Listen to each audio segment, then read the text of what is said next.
सैयद नूर जमान नक्शबंदी शाजली के लेटेस्ट बयान सुनने के लिए सैयद नूर जमान नक्शबंदी शाजली चैनल को सब्सक्राइब करें।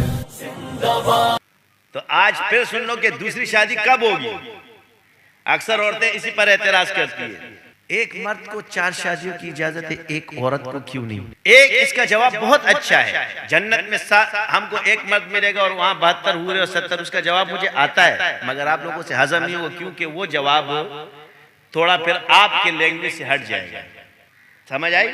मैंने पहले भी इसकी वजाहत की थी, लेकिन इसका जवाब बहुत अच्छा है, क्योंकि ऐसे लोग फिर जवाब भी उल्टा देंगे तो फिर जवाब समझ में आ जाएगा।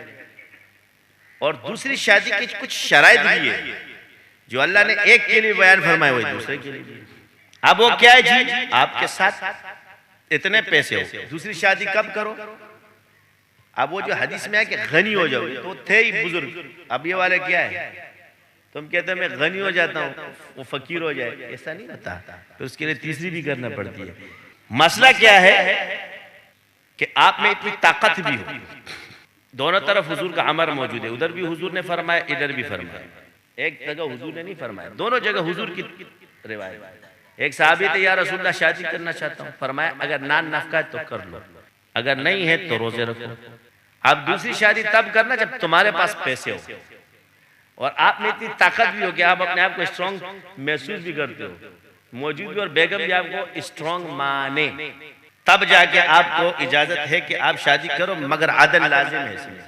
अल्लाह ने यहां भी फरमाया अगर तुम अदल नहीं कर सकते तो फिर एक पे इक्तिफा करो, वरना नहीं तो फिर रोजे रखो, कोई बात नहीं। एक सहाबी थे, इस पर मैं दूसरी बात बता रहा हूँ, रोजे रखो फिर नफली।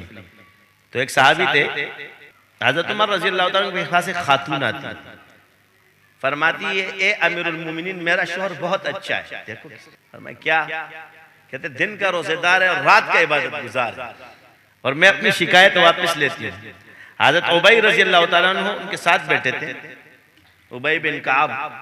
तो औरत चली गई, हज़रत उमर रज़ी अल्लाह तआला अन्हु, एक सहाबा है, आप कहते हैं ना क्या है, जिनको आप अलैहिस्सलाम ने फरमाया कि मेरे बाद कोई नबी होता तो उमर होता, लेकिन वो सहाबी अभी 17 साल के, दूसरे गालिब छोटे हैं, उनसे कम उम्र में।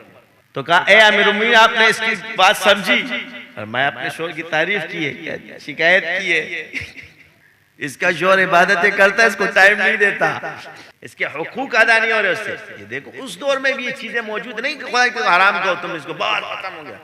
मसलों के हल हमारे लिए ये असहाब रसूल ने हमें बताया है। अब मसला आया तो हज़रत उमर ने उसके शोहर को बुलवाया कि अल्लाह ने तुम पे कोला है, सुनो अल्लाह ने तुम पर कोला है तो जवाब भी तुम ही दोगे। अंग्रेज का समझ आ गया उमर ला, गॉड गिफ्टेड सलाहियतों को उठाते हैं, ऐसे ही निजाम नहीं चलता। तुम्हारे यहाँ क्या होता है, सलाहियतों को दबाते, रगड़े हुए को रगड़े मत लगाया करो। तो जब बेटे फरमाया तुम्हारी एक बीवी है, 3 नहीं है, आयत पढ़ी फनकिहू मा ताबा लकुम मिनन निसाई मसना व सुलास व रुबा, लिहाजा तुम्हारी 3 बीवियां नहीं है, 4 नहीं है, तो तुम 3 दिन रोजा रखो, चौथा दिन इसको। तो जिसको ज्यादा जरूरत हो तो फिर वो रोजे रखे, अगर नहीं होता पीर जुमेरात अय्याम, समझ आ गई। तो न होने की सूरत में रोजे रखे। तो औरतें कहती एक सुन्नत ही याद रहती है इनको, फर्ज भूल जाते हैं। तो हमारा जवाब ये होता है कि इस सुन्नत की वजह से तो गुनाह से बचते हैं, तो वो फर्ज पूरा करने के लिए ये सुन्नत जरूरी है। समझ गए?